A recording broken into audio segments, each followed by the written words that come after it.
Heyo, hey everybody. We're live. Happy Sunday. Just waiting for Rich. Should be connecting any minute. Whoa. There we go. I had to redo this. Oh, John. Hey, look who it is. Hey, Rich. Oh, there you go. There you go. I gotta adjust my ISO. That's all right. We're live, by the way. Oh, hello. I think you're on the wrong mic also. Yeah. Think so. The grape Ayaz Akhtar in the chat. Ooh, yeah. All right. How's that? Beautiful. Just change your mic. Is that better? Oh, man, so much better. Yeah, baby. I'm back, baby! All right. Hang on. Coming in loud and clear right here.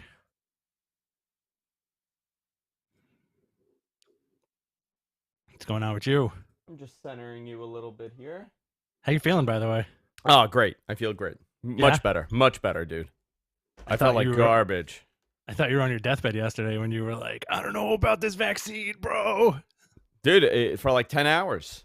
It was like 10 to 12 hours. I felt like garbage, and they just went away. You turned into Mr. T for a little bit for everything. Dude, that's a side effect of it. I ain't getting no vaccine, fool. I ain't getting no vaccine, fool. And then Macho Man gets in the room, too. Oh, yeah. All right. Jess is playing around with doing sublimation on our mugs rather than the vinyl. Oh, nice. So I'm trying to figure out how to make the color pop. All right. Adjusted the lighting here a little bit. Adjusted the color balance a little bit on this camera. You know, the thing about the Sonys is that it's a real pain in the ass because you got to, like, make profiles for everything you do. Yeah. Which I hate. Because I like to just put the setting in and then have the option to create. Like, I wanted to override whatever setting I have. So I spent, last week, dude, I want to say, 2 hours working on this. And everything was perfect. And then I turned the camera off and on, and I lost everything. So this was as close as I could do it. All right. Your reggae today? My reggae, like a 20. Yeah, you got low reggae today? What's again, no. It's like, okay, for a Sunday at 11, it's a perfect time for reggae. You got to go to the doctor if you got reggae at 20. You're getting older, man. It's happening. Hello. Oh, they got to check your prostate, and they got to check your reggae. Hey, this is Andrew Zarian from the National. I'm wearing my booty shorts, yeah. I'm wearing my booty shorts. Hold on. Hang on. I'm wearing like Adidas man capris, basically. That's pretty much. I'm actually wearing swim. These are Mack Weldon swim shorts. Oh, Let's do a little peek of my legs. There you go. Look at that. Look at that. There he is, nice and shaved. Do you shave only up to where your shorts start, nope. or do you? No, shave all the way up to the sack. All the way. Smooth, do you shave the back of your like legs, a gazelle. No, I do all of them. Really? Good for you. I hate it. It bothers me. Nothing is natural about body hair. Don't let all these conservatives tell you. Oh man. You know, I did one political show. I did politics with Justin Robert Young yesterday. Last week. First time in like 20 years, right, that you've ever talked politics on a podcast. Honestly, I'm gonna dead ass. I have prided myself on never discussing politics on the air ever. Ever. Very proud of myself for this. 12 years, never done it once. This was the first time I did anything political. And really, let me guess. Yeah. It was all anti-Cuomo. No, it was anti-de Blasio. De Blasio. But listen, here's the truth of it, right? It's not like a political hot take that this guy sucks. Right? Like, yeah. Is there anybody that's like, but like, honestly, it doesn't matter like how progressive or liberal or whatever you are. Everybody hates him. I don't know one Democrat that likes him or voted for him. You know what the thing about certain people is? He's one of those guys that when you look at him, he is fundamentally unlikable. Yes. When you just look at a person and you're like, I don't like this guy. I can't. So I did the show, and it was actually about the 2021 mayoral. I'll just plug it on the show. It wasn't like political hot takes or anything, but I was like, listen, I go, it all sucks. Like they're all terrible. Everybody thinks Andrew Yang's gonna win. I don't think so. I think it's gonna be Eric Adams. And then I went on a rant about Curtis Sliwa, and on how I'm tired of hearing him yell at me to vote for him. I got news for you. Yeah. How old are you now? 36? 37. I'm gonna be. In 20 years, you're gonna be the next Curtis Sliwa. You're gonna show up on New York One As a Guardian Angels. And you're going to start raving like a lunatic. Listen, you know what the problem is in this country? It's the Scandinavians in Manhattan with their tourism. Is that what I'm going to do? I think it's going to be a lot worse and more incoherent. Dude, I listened to something. He was screaming. I see him every week. He's still patrolling Penn Station, this guy. He's everywhere. And I see him all the time, and he's like, he walks around with like a megaphone, just starts yelling at people to pull their pants up. Oh, hey, you, pull your pants up. I see your underwears. Everything is plural with him. There's no single. Everything is plural. Pulls up your underwears. Can you do the podcast in that voice today? A pirate Italian? Pulls up your underwears. Hey, Lucy, pull your underwears up. Your pukyak is showing. Like that? Boy. Yeah, exactly like that. All right. And your mother raised you right. All right, guys. All right, ready, guys? Are we doing this? What are we doing? Did we tweet out that we're live? Let me just do one more. I've been ready. It's showtime, folks. Oh, boy. Oh, yeah, we got the survey results today. We got to do that. You want to start with Peacock the news today? Sucks. Yeah. We'll start. You know what? Let's go right to the news today. Not a fan, I got to say, but we'll talk about it. Maybe I'm just like, we'll talk. We'll get into it. All right. So today's episode is called Taken to the Edge, episode 351. We've done this for 351 weeks. God bless, man. That's Longer awesome. than that, because we've taken a couple weeks off, but it's been been a fun journey. We're still continuing it. We the best music, DJ Khaled. All right, let me fix this. All right, boys and girls. Get your questions ready for the end of the show. I know it's going to be a light show today. So as far as viewership goes, it's going to be a light show today because it's a Sunday morning. We didn't tell you guys we're doing the show on Sunday. We had major schedule changes. My fault this week. Nobody else's. And we'll begin in 3. Oop, let me rename this 351 for the ingest. So everything has now become automated. Mm-hmm. Ooh. My keyboard's not working. Somebody turn my keyboard off. Turn your headphones up. All right. Every time I see you, you look like you're losing weight. I am. I'm down to like 174 now. What's your goal? Like 120? No, you know what? You're like 115. Yeah. I want to be like $115. I just want to be like this. Like rail thin, and rail then you're thin, supermodel wearing thin. Like not corsets, but like girdles. No. Like you know what I'm trainers? You know those like? Okay, this is a very unique reference. Okay. Have you followed Chinese street fashion? I feel like that's a loaded question. Okay, it's a thing. It's called Chinese street fashion. It's like very trendy, wealthy, Chinese youth in like Beijing and in major cities, and they dress really like high fashion wonky. Like the men wear turtleneck dresses with no sleeves. You know what I'm talking about? Like a Final Fantasy character. Everybody's a Final Fantasy character. Yeah. Everybody's androgynous. Like there's no bound. That's what I'm gonna do. 120 pounds. I'm gonna wear turtleneck dresses with no sleeves. That's my new look. I think you could pull that off. I think I can. I've never seen you in a turtleneck. Oh, I've never worn. I hate turtlenecks. You know that about me? Because it feels like a very weak midget is choking you from behind. Yes, that's exactly what it is. That's a Mitch Hedberg joke, by the way. Yeah. That's exactly what it is. No, I'm going down to 169, and then I'm going to start bulking up after that. I have a whole way that I do things. Yeah, you're gonna slim it and then shred it. Slim it and shred it, and then put on weight. Man.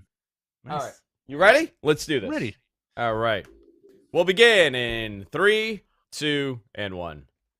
Hey, everybody, welcome to Mcmahon, your source for all things professional wrestling. I'm Andrew Zarian. I'm joined by the man responsible for the problem in the Suez Canal, Rich Stambolian. I blocked that canal. I don't want anybody to get their toilet paper. Yeah, did you see the news? There's another shortage of toilet paper coming. Yeah, and it's because of the Suez Canal. There's a shit. I know we've jumped from talking politics into talking about the Suez Canal right now, but it's almost like how weird did that ship get stuck in there? I kind of want to see like actual footage of this giant freighter go sideways into the Suez Canal. I hope nobody got hurt, but you know, I gotta tell you this. I don't know how accurate this is. Okay, and I'm not spreading a rumor if it's not accurate. But I saw an article online. God, someone please confirm this is true, what I'm going to say. That they were attempting to draw a penis with the GPS coordinates. Oh, and that's the reason why they got stuck. Now, I have not seen any news report this. Somebody, please, God, I hope this is true. I really do. That they were messing around and it screwed up like the telemetry of the ship. I guess so. Got stuck. Oh, I believe it was a Vice story. It is true. Jonathan just confirmed that it's true. It was. I saw it on Vice. So, but nobody's talking about that. Why isn't CNN picking that up? Big conspiracy here. My question is was it me from high school? I think it was. This is a show all about professional wrestling. We like to have fun here. Not your traditional pro wrestling show. We discuss all different types of things, but primarily around professional wrestling and the wackiness and the love for the sport that exists out there. And we're heating up. We're going into Wrestlemania season. By the way, the New York Post wrote this story. So again, I would love to see another source for this, but it seems like it is true. There's a lot going on, man. Wrestlemania season. We're 2 weeks away from Rich and I coming close to collapsing because my God, we're gonna have a ton of wrestling to cover in 2 weeks. Rich is not here next week. Rich is taking a sabbatical. You're going to go get your degree in knitting, right? Isn't that what we're doing? I've decided to shift focus, and instead of no more podcasting, I'm just going to be a championship speed knitter. It's a passion of mine. That's a great passion to have. No, Rich is not going to be here next week, but we will have possibly something cool planned for you. I hope so. If it's what you texted me before, then I'm 100% on board. Okay, good. For it. Good. I'm happy for that. We'll figure that out. But we're gonna have stuff coming out next week. Also, I'm gonna be doing some solo stuff also next week, just to put some content out there. By the way, we have 2 interviews posted. We have Garrett Gonzalez. I did an hour. We were supposed to do 15 minutes, Garrett and I. We ended up doing an hour and a half of just talking about professional wrestling and WCW and the collapse of WCW, commemorating the 20-year demise of WCW. And I also had a nice, quick, 18-minute interview with Brian Alvarez discussing, just what it was like to cover it at that time. I'm still going down this interesting rabbit hole of listening to the archived Wrestling Observer Live episodes that are from 2000 and 2001, 2002, that broadcasted on IATA. I think a lot of people don't remember this. I discovered the Observer because of IATA and live audio wrestling up in Toronto. Mojo 660, talk radio for men. That was the station that you would listen to live audio wrestling to in the year 2001, 2000. And I discovered, wrestling radio and wrestling podcasts in that manner. I believe live audio wrestling was the first one that archived their content every single week right after each episode online. And it was really revolutionary as far as content, on-demand content for pro wrestling goes on the internet, radio-based stuff. So I have those 2 awesome interviews up on our website, gfknetwork.com, or you can go to our YouTube page, youtube.com/McMahon Check it out. Always a lot of fun having those guys on. And of course, we're going to be doing so much more with a lot of the Observer guys. I will spoil this for you. Sure. Originally, the final day of that interview was going to be Dave Meltzer. We had scheduled it that Dave was coming on to talk about, the end of WCW. It was just scheduling nightmare. We had to reschedule like 6 times. He was so busy, and he had a lot of big stories last week to break. So there were times that he's like, hey, I'm available. And we were just corresponding, and by the time we got ready to go live, it just didn't happen. So I promise you guys, Dave will be on in the coming weeks.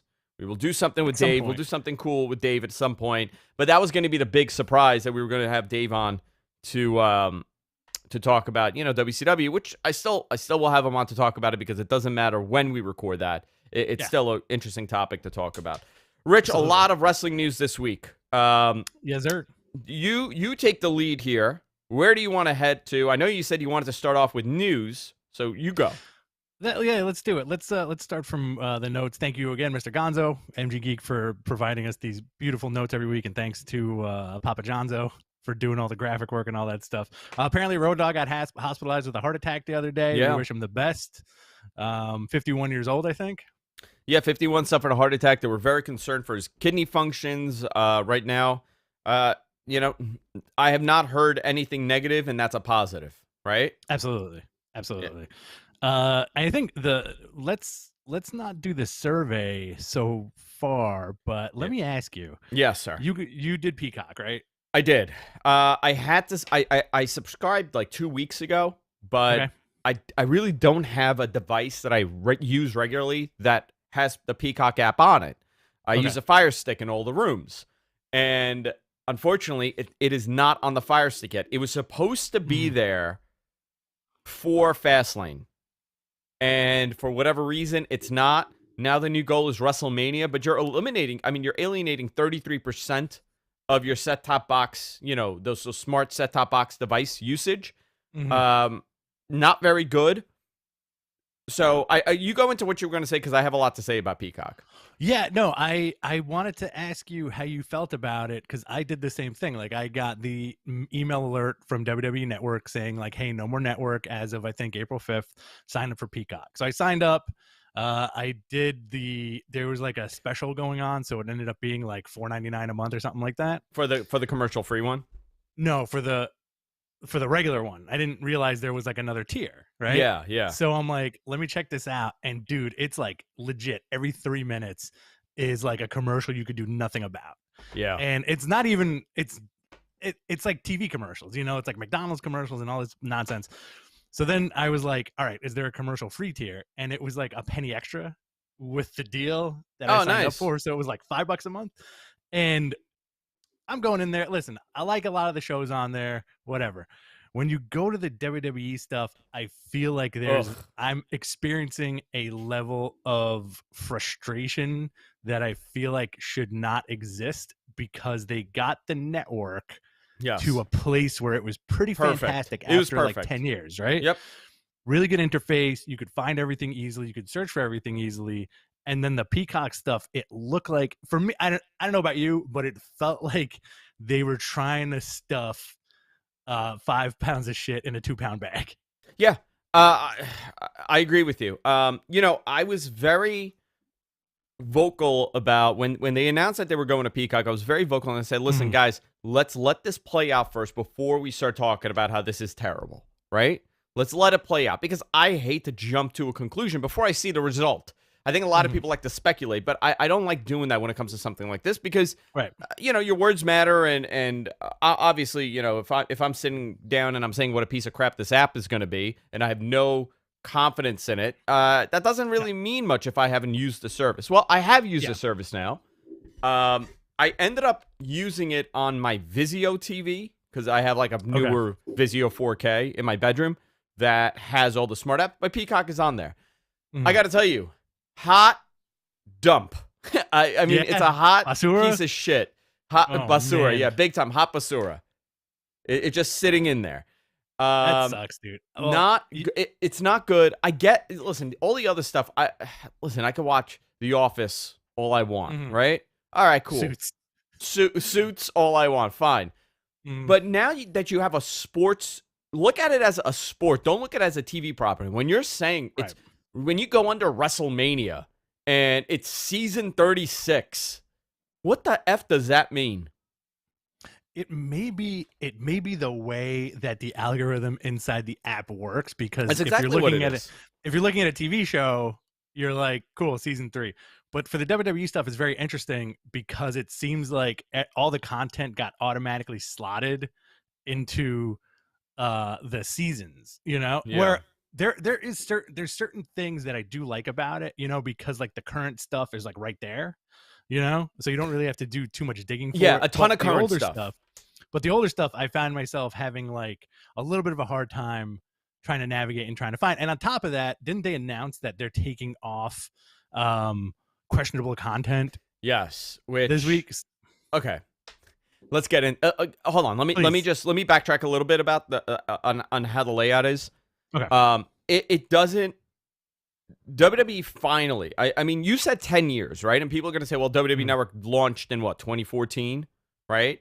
But the development of this, you have to remember. Do you remember how long it was delayed? Oh, dude, do you remember that? I want to say in like the early Mat Men's, 2012. It was about like go time, and then they couldn't get it together because this was talked about like. So I graduated college in 2004, right? At that point, a friend of mine was working for WWE, and what she was doing was they were full-blown digitizing every single tape asset that they had, right?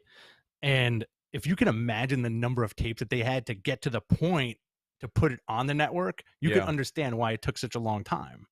So listen to this. You ready? Mm-hmm.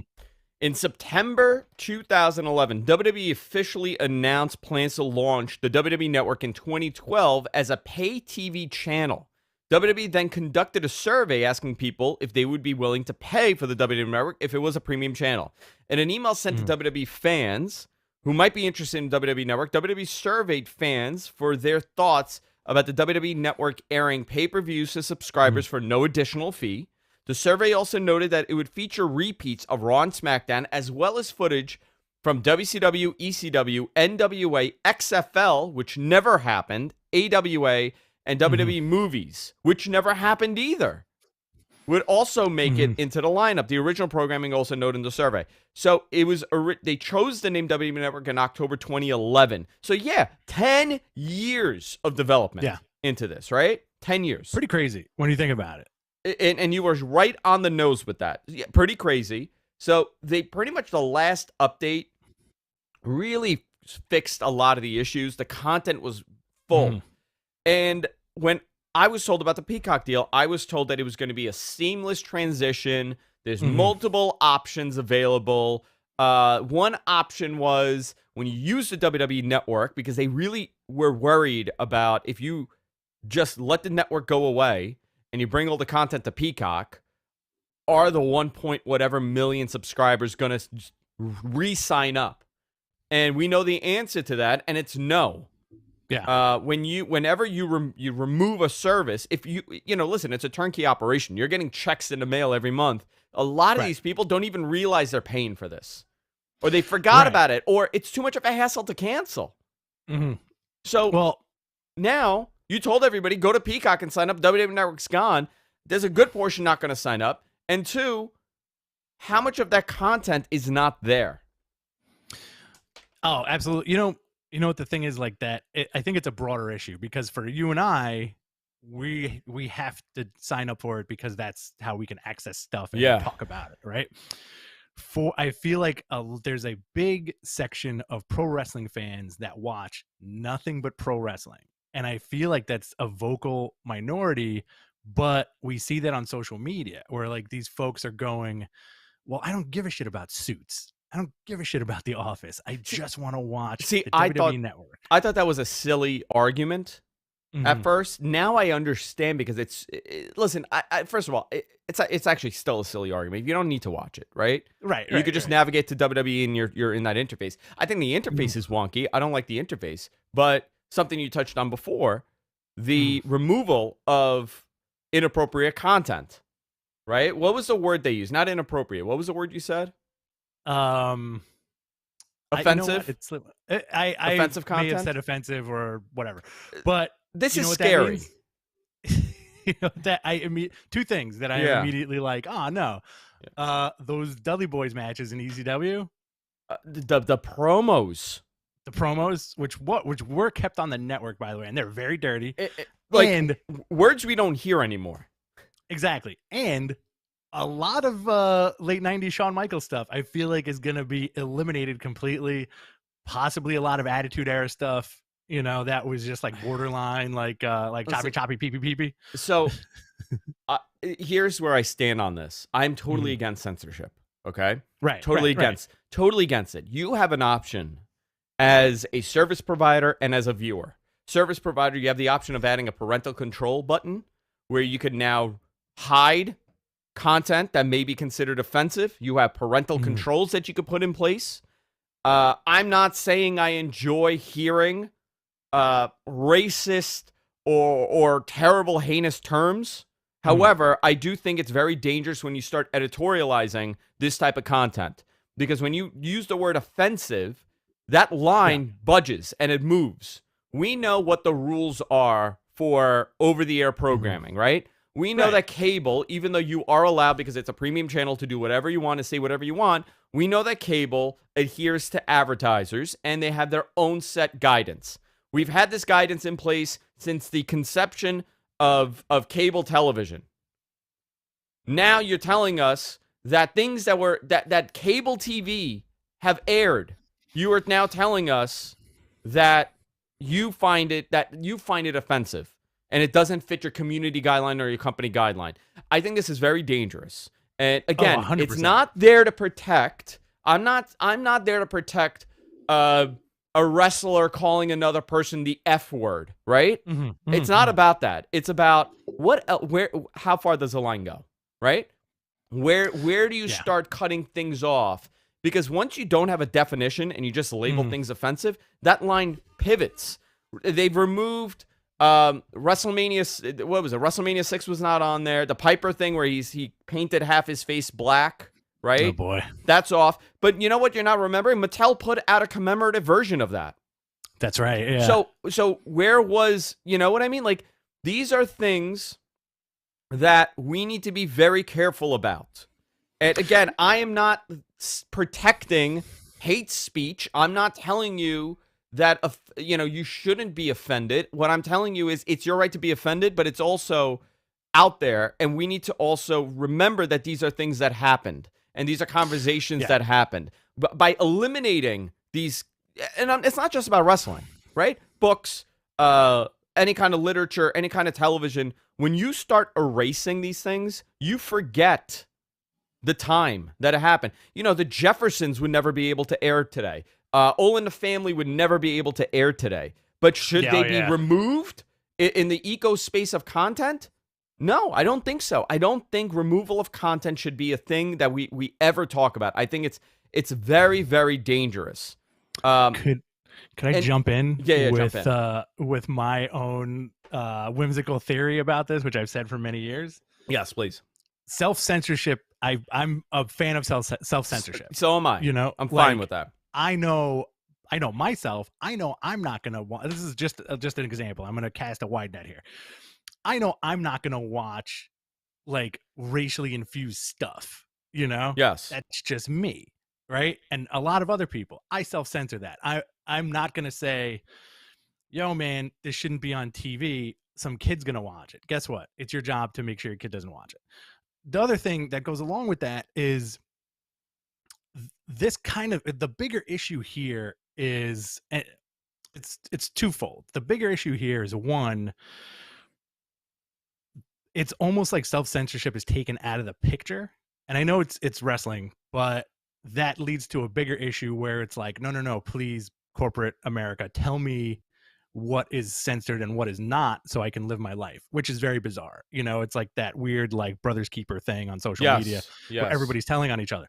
The other thing is, there is an argument that says wrestling got away with all this stuff for how many years because people look at it and go, it's just wrestling, right? Okay. And now that it's part of NBC on the Peacock thing, it's like, well, we have to be more concerned about what is being said and what isn't, because that's how we run our business. So it's very bizarre if you think about it. Listen, that's just me. I think we need to remember these things happened. And I don't think anybody is watching. Here's a great example, right? And here's where it gets a little dangerous. Bachelor 3000 brought up a great point. They got rid of the segment where Vince called Cena the N-word with an A, okay? Let's talk about it. They removed it. Do you know, I saw 2 articles about this. Online. I saw 2 articles. You know what they said in the article? Peacock removes segment where Vince McMahon calls Booker T the N-word. That was the actual headline. And I go, you know what? They never watched it. They never saw this. That's not what happened. Not that it was acceptable by today's standards, or even back then when it was done. I don't think it was a cheap pop. It was weird. It was uncomfortable. But regardless, should it be removed? My answer is no. I don't think it should be removed. I don't think any content like that should be erased from history. We should reflect back and say, you know what? We sucked. You know, you're going to remove the Bubba Ray Dudley promo at Heatwave or whatever the pay-per-view that was, where he calls the guy in the Hawaiian shirt, a very derogatory term, or refers to teaching a sexual act to the daughter, the 14-year-old daughter in the crowd. I mean, listen, there's an argument for it for sure, but I fall under, I don't think we should allow a corporation to determine based on their guidelines what we should hear. I don't like that. I agree with that. And it's their content. They can do whatever they want. But I also have the opinion of I'm not a fan of censorship in that matter. I think we should, again, self-censorship, reflection of what you want to say, what you don't want to say. That's a whole separate scenario. Your guidelines in life, very different.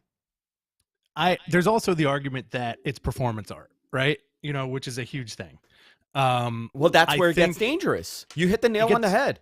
Yeah, it's very dangerous too. And let's use Bubba Ray as an example, right? Like those very incendiary. I don't want to use Bubba promos. as an example. I don't want to use him. All right, okay. But I'm just saying, like those ECW promos where he's calling people out in the crowd. He's a character, right? He's there to drive people crazy and make them hate him, right? He's doing a job. He's paid to be a character. He's paid to do that gimmick, right? Just like an actor on a TV show. If it was the guy doing that, that's a different story. Very different story. Of course, all that stuff should be removed. Yeah. But also the logic is, if they're removing this stuff from the WWE Network, what's to stop Netflix from removing, let's say, a movie like Django Unchained or like Hateful Eight, which are very, very gnarly in their language. Let's take it even more. Let's take it even further. American History X. Right? Okay, there you go. By the way, a movie that I cannot watch. Very tough to watch, yeah. It is very difficult to watch. It was difficult to watch when I watched it when it came out, and I can't watch it. But I do recognize that it's a very powerful film. That movie, that's an extreme, but at what point does film and cinema now start getting erased? And should it? I don't think so. Again, bigger issue. They just recently removed a lot of Dr. Seuss stuff because of like the time it was written in and the beliefs that people had at the time, stricken from history. It's a very fascinating argument, and I feel like in American culture in the last 100 years, we go up and down with censorship. Lenny Bruce in the 50s, wasn't he blackballed and fined an exorbitant amount of money for dropping the F-bomb on stage? Yeah. Lenny Bruce was arrested, I believe. Right. Steve Allen too, I believe. Steve Allen at one point too was getting in a lot of trouble. And then you went into the free love era of the 60s and 70s and the debaucherous hedonistic 80s, and then that became like the 90s babies. And I feel like those decades you just had like more extreme to the birth of daytime television, which is completely raucous. I feel like anybody who is not, it's a generational thing. Like you and I remember like Morton Downey Jr. Oh yeah, and Richard Bay, and like the early days of Springer, where like that stuff was bonkers, completely trash and nasty, and it was the product of like the decades, And now in the 20-teens into the early 2020s, censorship is back in a big way, and with certain things, absolutely, it's fine, great, but to take away self-censorship, I think is a big issue. Yeah, I think so. And with that said, I hope you guys, we didn't bore you with this, but I think it's an important thing to talk about. And I truly believe that most people are on the side of we don't need censorship. We don't need you to protect our delicate ears we are smart enough to determine what we want to listen to and what we find Right. offensive and what should be deemed offensive. I think majority of people are in that corner. I think a lot of people don't want to vocalize that. And we'll see what happens. I mean, we may have a turnaround here where people are like, guys, enough of this. You know, you're going after Dr. Seuss. You know, your standards are very different today than they were 50 years ago, 20 years ago, 30 years ago. You can't look at history with today's eyes. You have to reflect back and recognize, like, man, people were really crappy. Even the good people were crappy. That's just how it is. And people will look back to us. Listen, same thing. They're going to, you know, in 40 years, dude, somebody's going to find the show. And somebody's going to say, man, you know what? These guys were good, but their takes on this is not appropriate. It happens. That's just how it is. Oh, it's going to happen. I forgot what I was, I had this conversation with my wife last week, and I was like, you know, in about 40 years, they're going to say, like, this is very inappropriate. And I forgot what it was. I wish I had it. I wish I had it in the at the forefront of my frontal lobe. Well, it's never appropriate to take your weenie, drop your pants, show your weenie, and say happy birthday to your father-in-law. Is that what you did? That's what I do every year. And I that's drop it right, and I stick it right in the cake. That's how it works. Yeah. Flaccid or fully flaccid, dude. Fully Come functional. on. Come on. It's a family party. It's a friendly family party. It's not getting raunchy here. Right. But you want to move on? Yeah, let's move on. Let's move on. All right, talk to me about those WrestleMania tickets, man. Okay. I've been doing some digging here. Okay. I don't know what MG Geek meant by ticket sale updates, so I don't know if he knows what I know. So I'm going to be very careful with what I'm going to say here because I have not been able to confirm it, but I have been asked this question by numerous people covering wrestling. So let me just put it out there. They did close to sell out for both nights, okay? I think last week when I did the tally, it's probably less now, obviously, but there was about 500 to 600 tickets available for each night. Okay. However, I am now under the impression that they did not release all 25,000 tickets. Okay. And that many were held back for corporate giveaways and promotional reasons and things like that. I thought you were going to say religious reasons. Religious reasons. So I've heard a number. I'm going to speculate on that number. I'll tell you maybe 50-50 ticket sales. Half the tickets were released for each night. Now, I don't know. I have not confirmed this at all, okay? And I'm not going to go into who brought it up to me, how many people brought it, but a lot of people have been digging about the ticket sales. I am now nearly 100% confident that they did not release the majority of those tickets to the public. Okay. All right? I believe that about 10 to 12,000 were released to the public for each night. And the rest, I don't know what they're doing with the rest. But there will be 25,000 people in that building. They're going to put them into t-shirt cannons and just shoot them at people. Just shoot them. You got a ticket and you got a ticket. Comes with the shot too. The cannon, the ticket's wrapped in the shot. Boom, there you go. Now you're vaccinated. I find that interesting.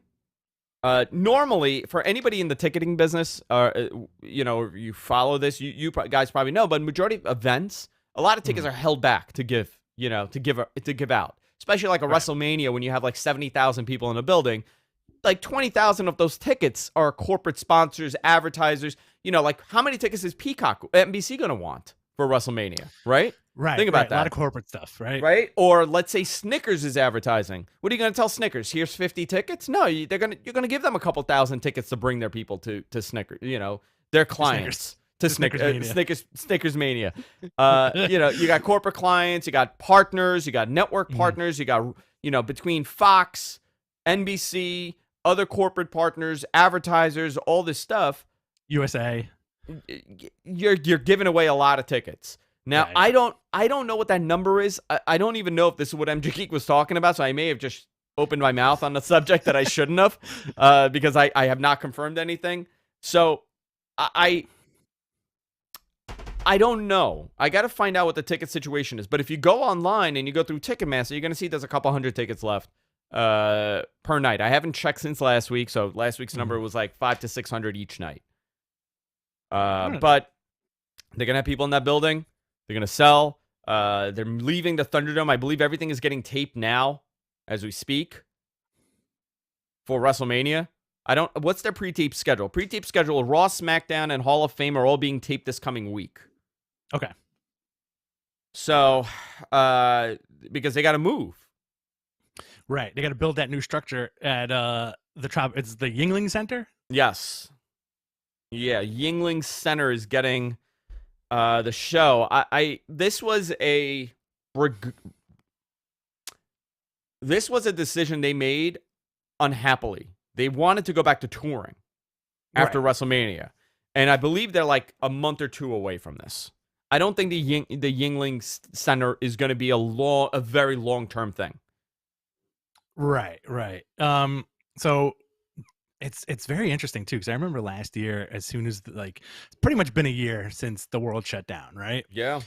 And folks were asking us immediately, like, when do you think live events are going to happen? And both of us were like November, December, and now it doesn't even look like it's going to happen until like July, maybe. Well, WWE August? had originally said July. Remember, we broke that story. WWE had originally said July. They had locations already set for July.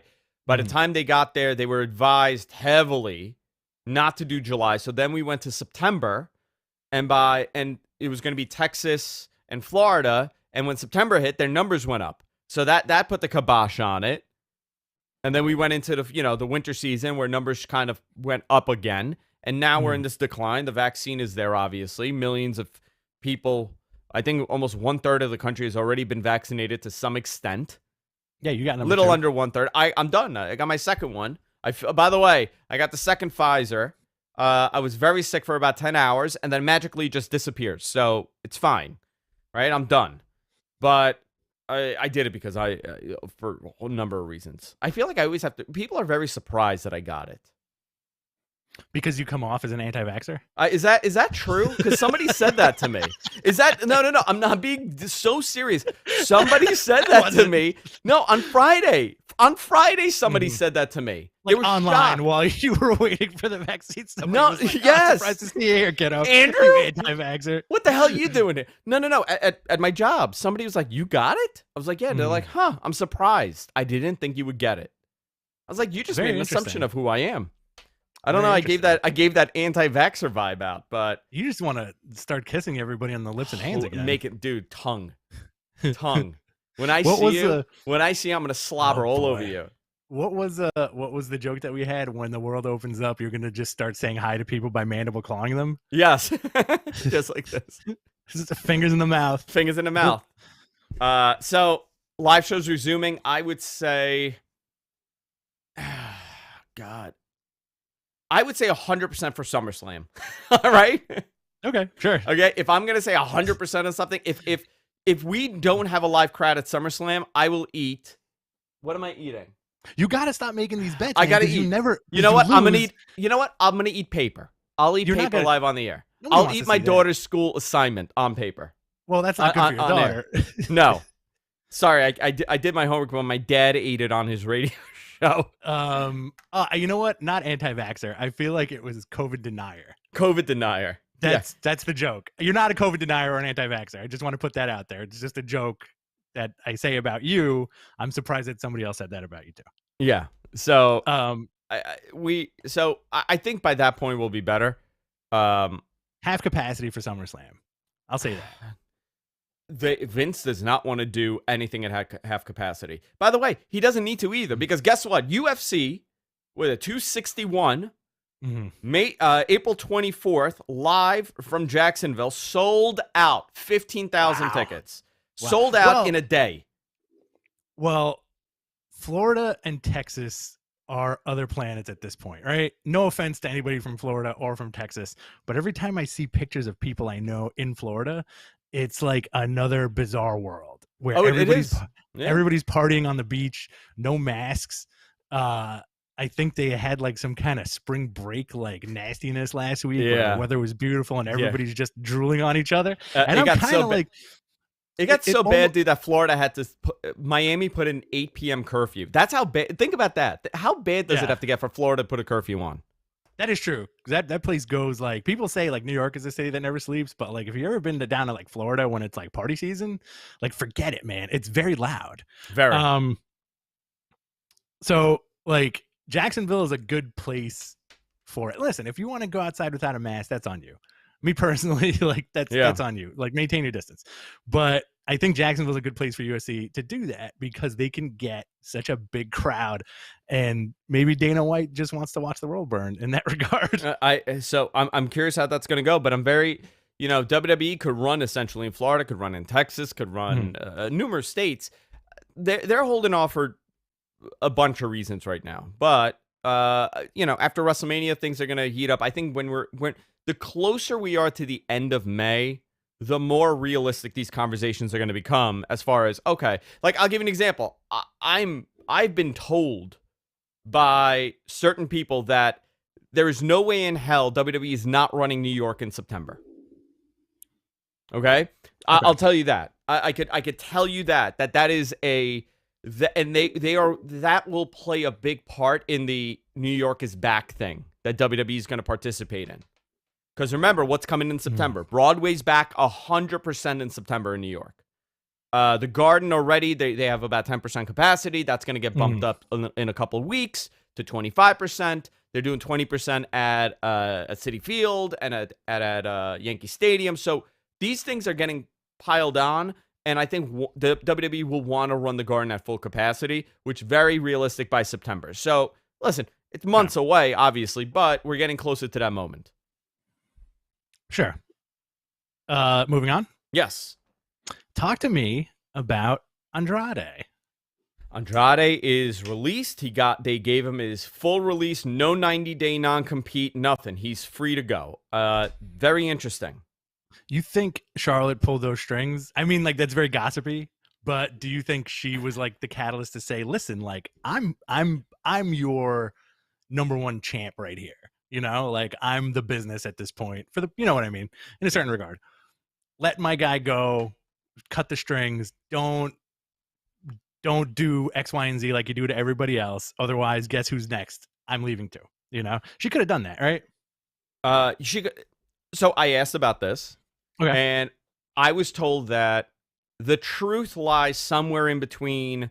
She said very little, and it was the full-blown, I'm walking out if you don't release him. That whole thing that everybody was spreading online. There's no truth. She didn't go and threaten WWE to the way that people are imagining. Right, but right.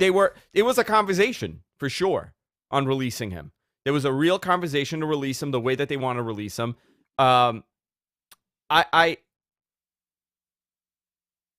very curious, and I was told why maybe they did what they did on how they released them. I'll tell you off the air. Oh, please, okay.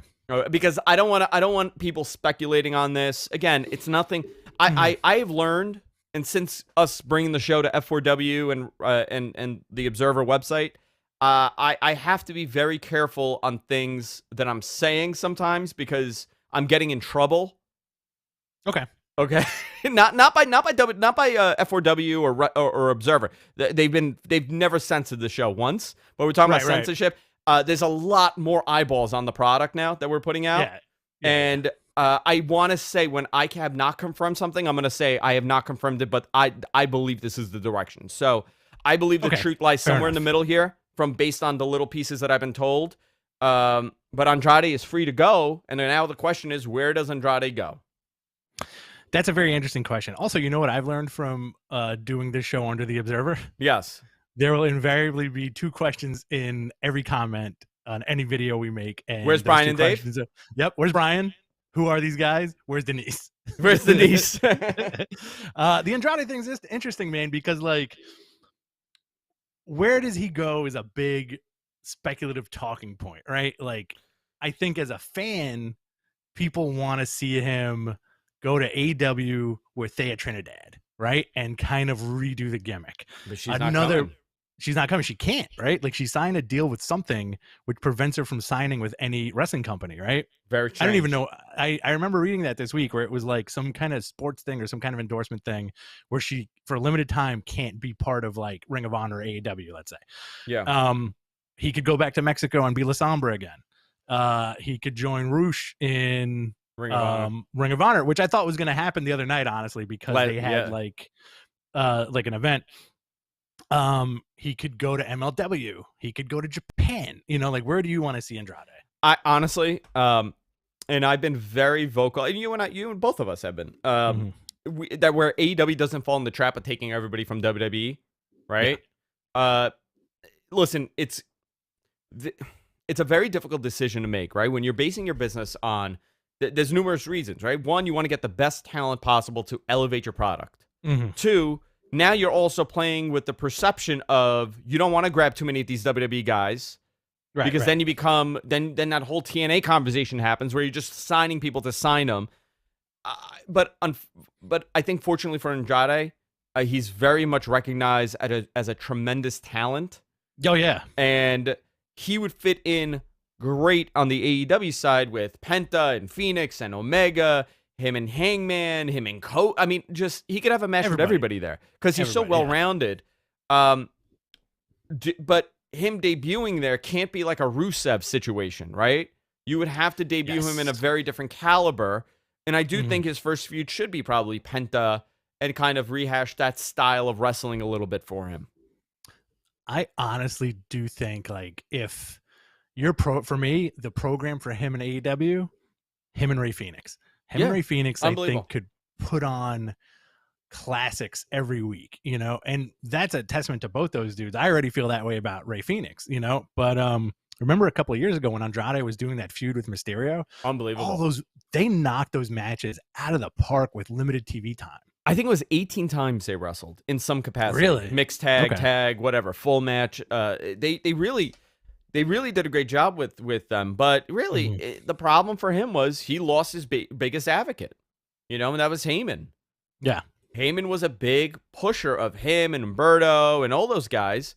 Aleister Black, Keith Lee, you know, big proponents of them. Aleister Black is another one. You know, Bachelor 3000 in the chat has a question about Keith Lee and Aleister Black, which we'll go into later. But I think the story is more about what do you do with Aleister Black? You know, his wife's gone. His wife left the company. Yeah. For people who don't know, Tia Trinidad, Zelina Vega, his wife left the company. So, you know, if Tommy End showed up in AEW, would he have some sort of impact? I don't know, to be honest, because right now he's become such a different person from that Tommy End character, where Aleister Black really became all character. Right, and you know, listen, that entrance is money. You know, like that style, the way they kept him strong for so long, that was all money. NXT, again, but baby. That's up to the person. Like, what if after Mania season, Aleister Black re-debuts on NXT? Yeah, that's where I want him to go. Yeah, that's a great move because then he could have those feuds with Adam Cole, Kyle O'Reilly, Finn Balor, and Karrion Kross. Yeah, Karrion Kross. Exactly. But Balor's coming back up, by the way. That's the plan. They're doing they're doing the flip. Balor comes up, maybe one more match with Karrion Kross. Karrion beats him again. And then here comes another spooky guy to kind of fill in the blanks. Sure. Okay. I'm cool with that. Okay. I'm cool with that. Good. Are you cool with that? I am, yeah. So we also got Kane and the Great Khali announced for the Hall of Fame. All right. You know, a lot of people... Well, who do we have so far, right? Actually, let's pull this up. Yeah. 2021 WWE Hall of Fame. So I want to see who's announced, because I know we got some from 2020. Here we go. You ready? So we got JBL, right? Cool. Bulldog and Liger for 2020. Awesome. Which, by the way, you know what? Why can't Liger show up and do one more match in WWE? Why can't he? He could have a WrestleMania match. You know what? Here's the deal. Have Liger show up in some sort of schmaz battle royal and he could say he had a WrestleMania match. What? Just let me fucking have that. Come on. I'm whispering. All right. So those are the three that WWE recognizes right now. Okay. Then here's the groups. We got the NWO going in. Yeah. So the NWO is going to be Scott Hall, Kevin Nash, Hogan, and I believe X-Pac? Yeah. Sean Waltman. So Sean Waltman will be a double recipient. Hogan, a double recipient. Hall and I believe Scott Hall and Kevin Nash, all double recipients here, except for X-Pac. This is his first one. And you got the Bellas. The Bellas are going in the Hall of Fame. Great. Right? Mm-hmm. The Bellas, however, are getting ready to return back to action. I think I said this a couple of weeks ago on the show and nobody gave a crap, and now all of a sudden people care. Nikki Bella and Brie have been working very, very, very hard. It is X-Pac's second. I'm so sorry. I did say that. He went in with DX. I'm an idiot. I said it was his second, then I took it away, and I said it's his first. I'm an idiot. Sorry. How do you think that conversation went with the Bella twins? Come back. We're going to put the tag titles on you. Really? Yep. There you go. All right. What was Nikki Bella's reaction to the new deal? Hey, I want the titles, but remember, you could look at them, but I don't want anybody touching it, even if it's Nia Jax. There you go. Is that good? It's melting. Yeah, she melted. Yeah. But no. I'm so sorry, dude. That's the real doll that John Cena made of her. Oh boy. That talks, and the batteries just ran out. I'm sorry. That's not really Nikki Bella. We know that. He's got that technology. Yeah, John Cena's a robot. He just keeps replicating. Is that his deal? He just spawns other versions of stuff he likes. John Cena is a very clumsy human, like as a design, right? The original Cena was very clumsy, and he would just constantly get hurt. Very clunky robot, where he just constantly gets damaged and blows up. And Vince has a replicator. He just keeps making Cena, but every version of Cena that comes out is a little off. It's a tiny bit off. The replicator doesn't do 100%, so it just keeps evolving. Now, like, we've entered like a weirdo John Cena where he's just like a regular big dude that nobody knows what he's from. He's kind of morphing into Marky Mark, right? I don't know, man. That's what's happening. I feel like you mean Mark Wahlberg. Yeah, he's becoming Mark Wahlberg more and more. I feel like Mark Wahlberg is a one-trick pony, whereas like Cena's got like such a weird like vibe to him. Like, did you watch the Suicide Squad trailer? No. He's great in it. And you know what? Good. They're giving him an 8-episode series on HBO as Peacemaker, like as that character, which is mind-boggling. Yeah, by the way, on HBO, right, which is a Turner property, and that's why on AEW you saw a John Cena commercial pop up during AEW, which is so bizarre. Oh, that's right. Yeah. I forgot about that. Can you imagine if HBO was like, hey, listen, you got to do a spot on AEW to promote this?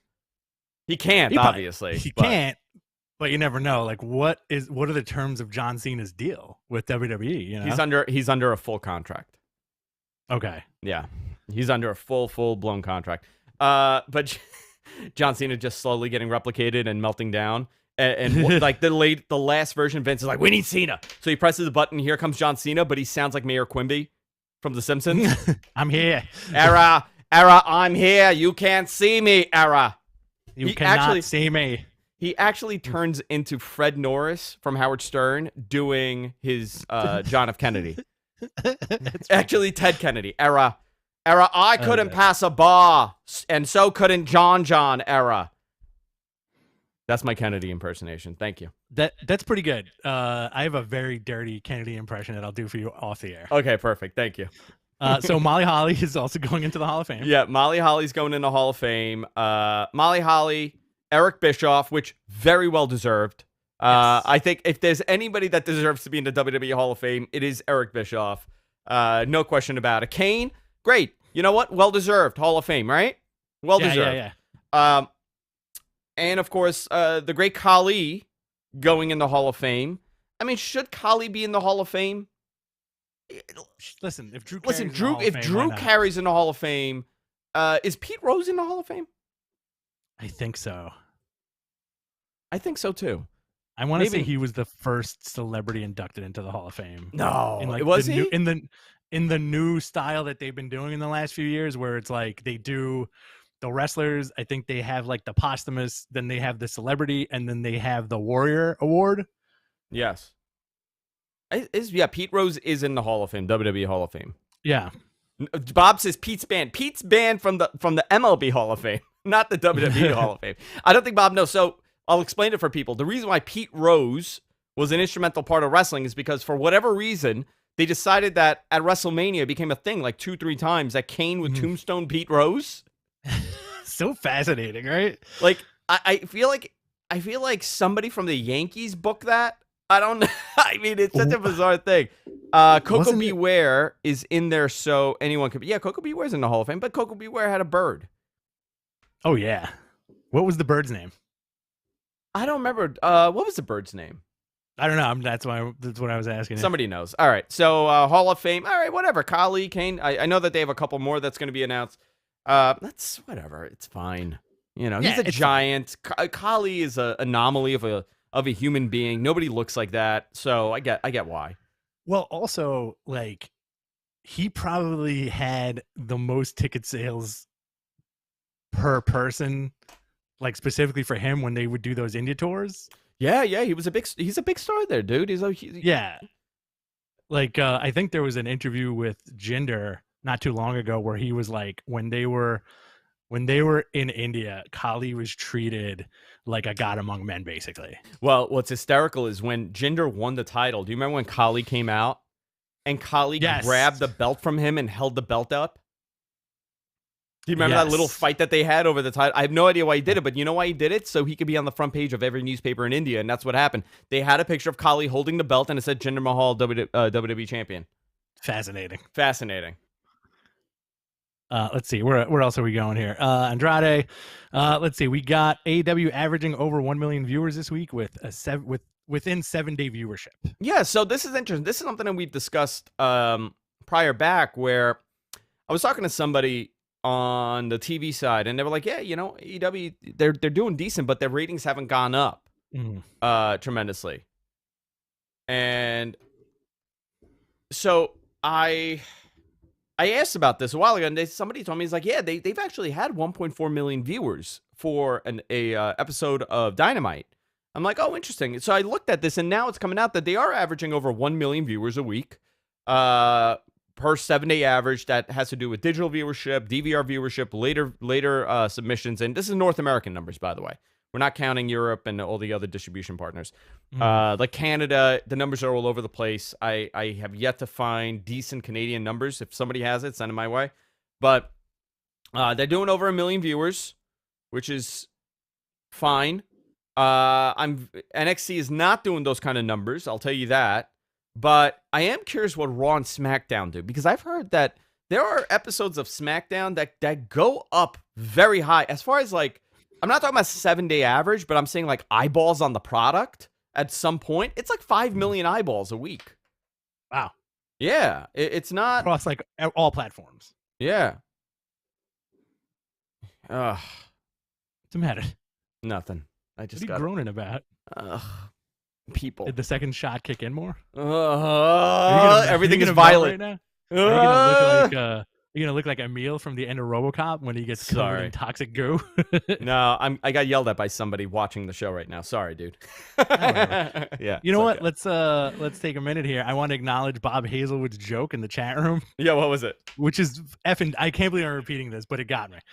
If Mahal was the one to reveal, if Jinder Mahal was the one to announce Kali in getting inducted into the Hall of Fame, it would have been called a Jinder reveal. Very funny. Terrible joke, but very I don't funny know why. and terrible. Terrible, great joke, man. Thanks, Bob. What else? Where do you want to go? You know what? Let's talk about WrestleMania. Are you excited for WrestleMania? You know, does it feel like WrestleMania this year? Let me ask you that. No.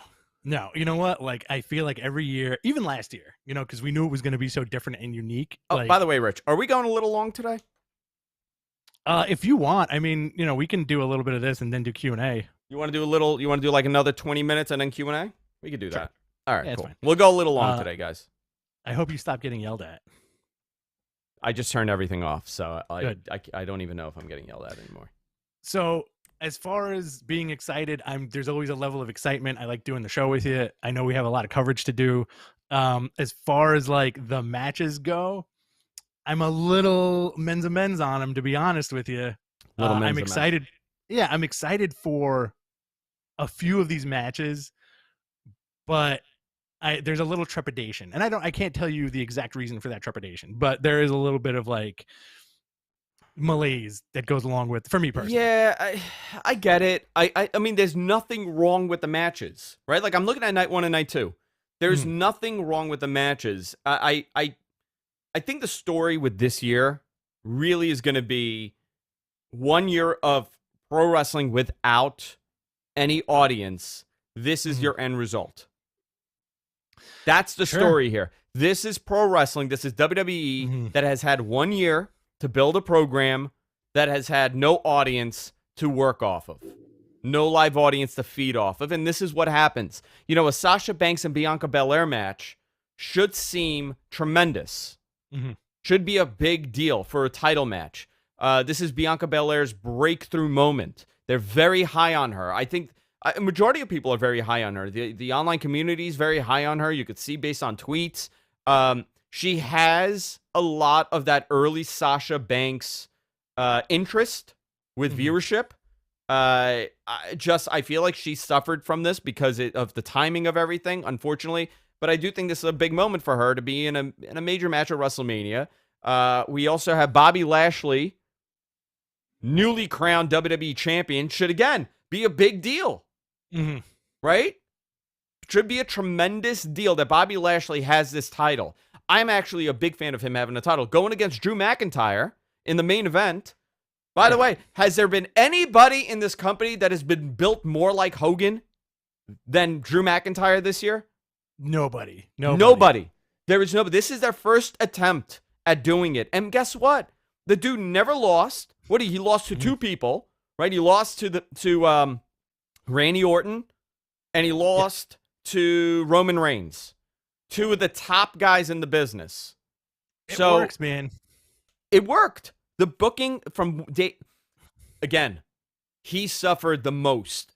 He dethroned Brock Lesnar, won the title at WrestleMania, kept the title forever, won it back. Now he's in a feud with Bobby Lashley. The year revolved around building him like Hogan, and it worked and it didn't. You know? Great babyface though. Like tremendous. Drew has been one of my favorite WWE babyfaces in a very long time. Drew's the only babyface they've done proper by. That's true. Very long time.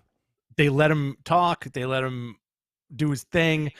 I think he showed them that he can play ball with the kilt and the sword and the face paint stuff, you know, which I'm very on the fence about. I think it's a little too silly, but at the same time, it's WWE, so who cares? Yeah. This is one of the matches I'm kind of looking forward to. I don't think it's going to be like a long one. I think it's going to be like a 10-minute match. I don't know. There's a crowd, so it depends. I mean, these entrances are going to be pretty gnarly. I'll tell you that. Oh, that's right. They got the pirate ship. Yeah. So you got that match. Now also Brown Bunny. Bad Bunny.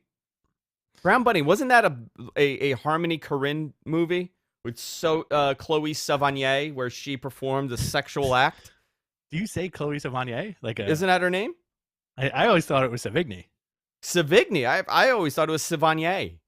Really? I've made her very French. Like sommelier. Sommelier, yeah. Bad Bunny with Damian Priest going up against The Miz with John Morrison. So they decided that Bad Bunny could wrestle on his own. Great. All right, whatever. You know, I'm digging him. I don't know why. I'm digging him. A lot of personality. He committed to showing up. Yeah, he seems like, again, he wants to play ball. He seems like a fan. If you ever watch any of Bad Bunny's videos, he's always referencing wrestling and wearing wrestling shirts. Loves it. Loves wrestling. Which is pretty cool. I think he's had a number of wrestlers in his videos, like Stone Cold, Ric Flair, Booker T. Yeah. I want to say a couple more. Imagine if he just potatoes everybody. Just right, he's like, you know what? I'm just gonna ball up my fist and swing for the fences. I mean, Bad Bunny's like, all right, whatever. It doesn't bother me as much as it's bothering people. Cesaro, Seth Rollins, big match for Cesaro, right? Yeah. But I don't know. Didn't they do this this week? Oh my god, dude! Did you see? I gotta tell you, like, there was. Did you see the big swing moment in the back? Yeah. So okay, it looked good. It It looked because I was like, how the hell is he gonna drop him, right? Because he was going really fast. So he's spinning him, drops him. But during the spin, like I think he hit like number 11. Michael Cole goes, he's about to break his record, and then just drops him. Oh boy. I'm curious of was he supposed to and he miscounted, or did Michael Cole just determine something without running it by anybody and just blew the moment? I think that's the WrestleMania moment. That's a WrestleMania. He breaks the record for the swing. And he does like 20. And of course, your favorite match of the night: Braun Strowman and Shane McMahon have a match at WrestleMania. Mr. WrestleMania, Shane McMahon. Yeah, I'm cool with this. I want it to be like a 5-minute match, and you know what? For some reason, I immediately pictured Braun getting electrocuted like PCO in like the electric chair for some reason. Like that's the end of the match. Like somehow Shane straps him to like a cartoony electric chair and just like sizzles him. What if he does that and now he becomes like a zombie and he just does Shane's bidding until he gets zapped again so he could go back to normal? I'd be super cool with that. You know what? Let's get nuts. Let's get nuts. All right, you want to do night 2? Yeah, night 2. It looks like your main event is going to be Roman Reigns and Paul Heyman. With Paul Heyman, sorry, not and Paul Heyman. With Paul Heyman versus, I would love that. Versus Edge and Daniel Bryan. I'm very much looking forward to this match. Okay, me too. However, okay, go for it. Edge is a heel.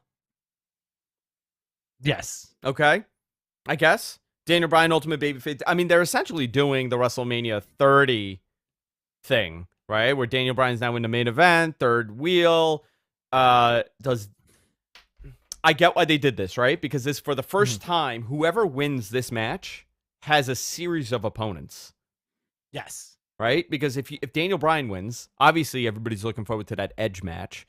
Everybody's looking at the a singles match with Roman Reigns because they're always great. Roman Reigns wins, you could have him and Edge alone. You could have him and Bryan alone. Edge wins the title. It's the same thing, right? You could and then you have everybody else that you could possibly feud with.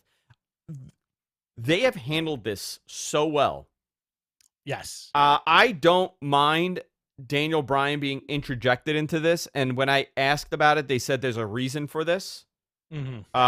I don't know what that reason is. Obviously, the reason most likely is going to lead to what happens after Mania, because you could have easily had Edge in that match, and he beats Roman, but then what happens? How do you continue this?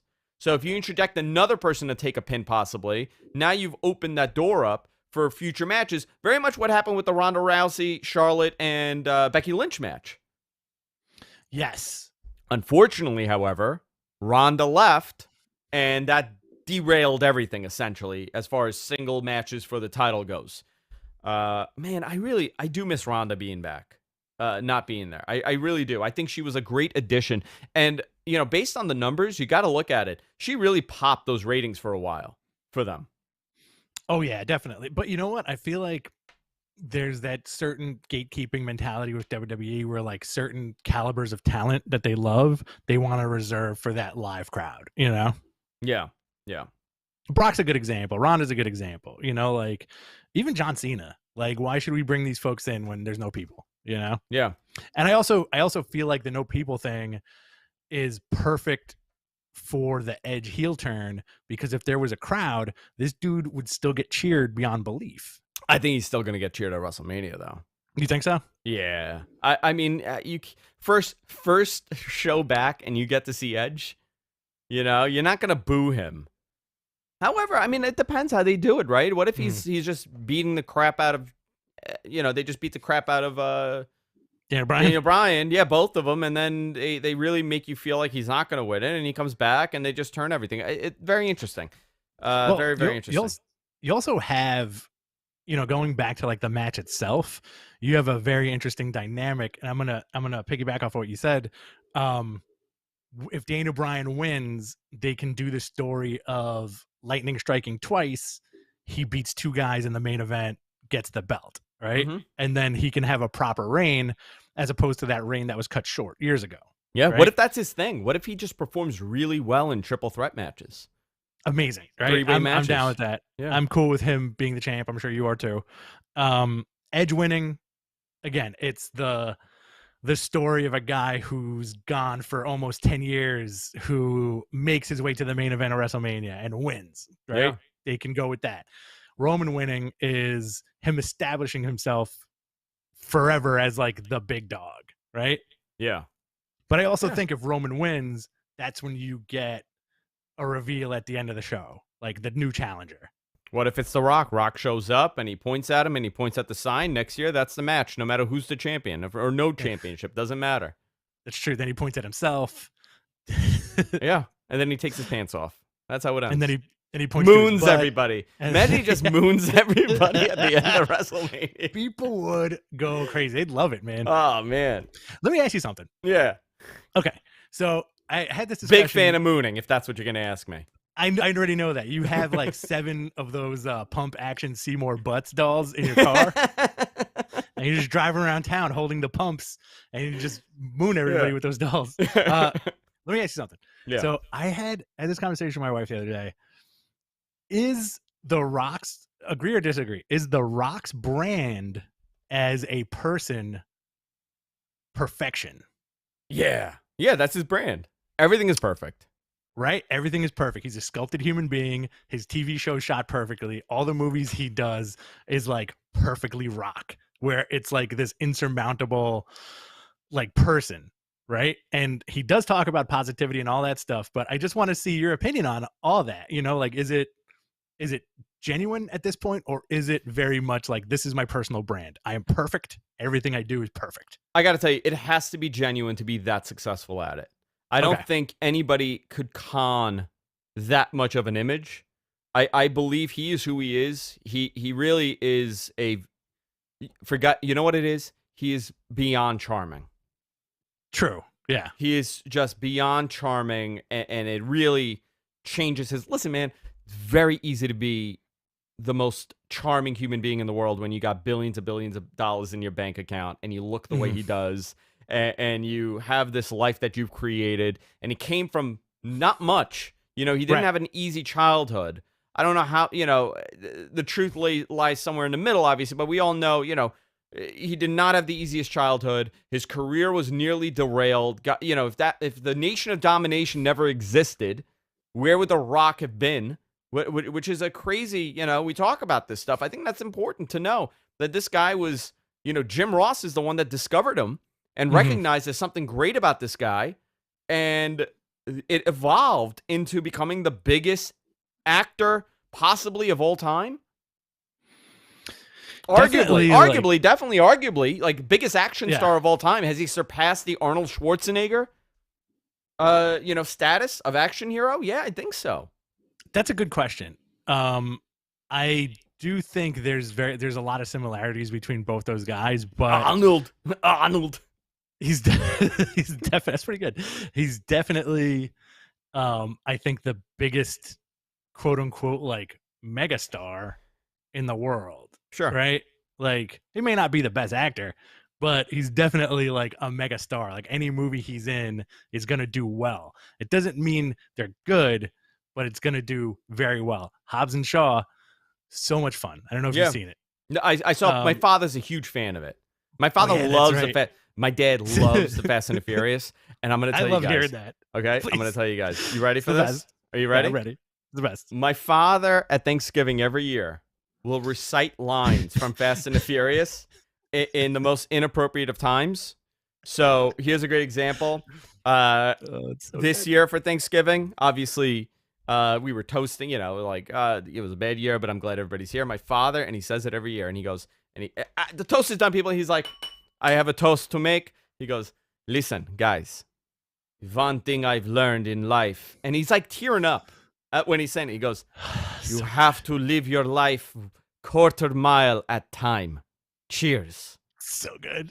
I'm like, oh my God, again with the Fast and Furious reference. The first Fast and the Furious, he's referencing a 20-year-old movie. But I think that is my father's mantra in life now.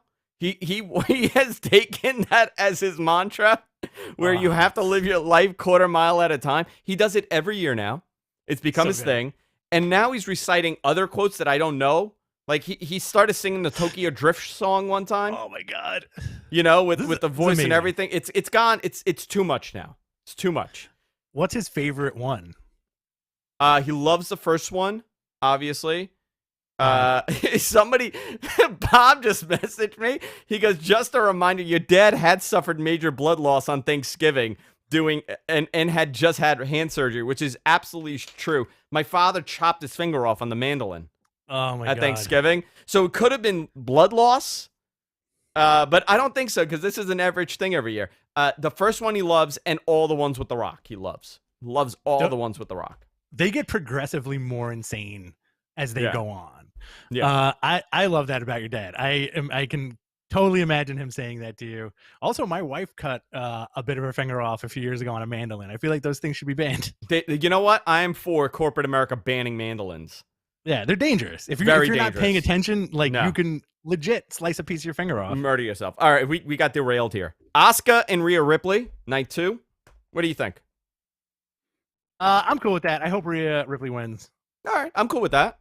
Asuka really took a back seat the last 2 months, huh? Charlotte came back and she kind of took a back seat with her thing. I don't know why. But excited for this match. The Fiend with Alexa Bliss versus Randy Orton. They have not announced if this is a Firefly Funhouse match. No, they haven't. But I hope it's like a gnarly Fiend match. What if there's 2 Fiends? Ooh, like the Fiend and like fake Fiend. What if it's Bo Dallas? Dude. Make Bo the burnt Fiend? Oh my God. And then he could have a talk box? I want to see the return of like Cape Fear Bray Wyatt. Cape button down, yeah, with the hat, coming out with slow with the song. I do like this crazy demonic goo person Fiend though. I'm okay with that. I don't know what they're gonna do. Let's see. It's very, like it's interesting putting Randy in like a supernatural storyline, because like when you look at Randy Orton, you don't think supernatural.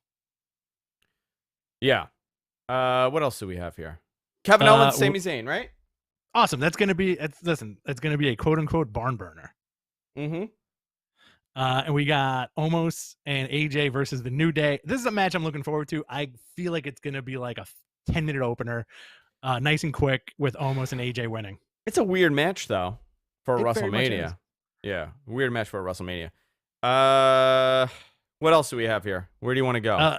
You want to just do questions because we're already at the 12. All right.